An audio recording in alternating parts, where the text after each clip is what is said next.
અમદાવાદ ખાતે pharma awareness માટે કાર્યક્રમ યોજાયો, જેમાં કંપનીઓને પડતી મુશ્કેલી સંદર્ભે અવેરનેસ આવે તે માટે સેમિનાર યોજાયો, જેમાં ફાર્માસ્યુટિકલ અને health care and users clean group HPAAC professional consultant અને પ્રોજેક્ટ લીડર્સ એકત્ર થયા, જે ટકાઉ અને નિયમન અનુરૂપ મેન્યુફેક્ચરિંગ એન્વાયરમેન્ટ માટેના આગામી પેઢીના સોલ્યુશન પર ચર્ચા થઈ।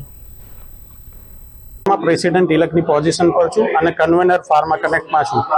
આજના જે પ્રોગ્રામ છે એ કયા ખાસ મુદ્દા પર એમાં વાત કરવામાં આવશે અને કઈ બાબતોમાં ધ્યાન આપવામાં આવશે? જી સર, આજનો પ્રોગ્રામ છે ફાર્મા અવેરનેસ માટે છે।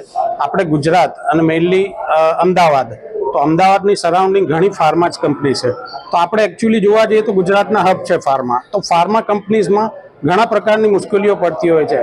જોવા જઈએ તો એમાં નોર્મ્સ, FDA નોર્મ્સ છે, એનર્જી કન્ઝર્વેશન ગાઈડલાઇન, કમ્પ્લાયન્સીસ, તો એની પર થોડું અવેરનેસની જરૂર છે। તો આજનો સેમિનાર આપણો એની પર જ છે કે આપણે એ બધા ટોપિકને કવર કરીએ અને એમાં જે ફાર્મા ઇન્ડસ્ટ્રીવાળા છે, કોન્ટ્રાક્ટર છે, કન્સલ્ટન્ટ છે, એમને આ નોલેજનું અવેરનેસ કરીએ, તો જેથી ફાર્મા કંપનીઝના જે બી પ્રોબ્લેમ્સ હોય એને આપણે ઓછામાં ઓછા કરી શકીએ છીએ।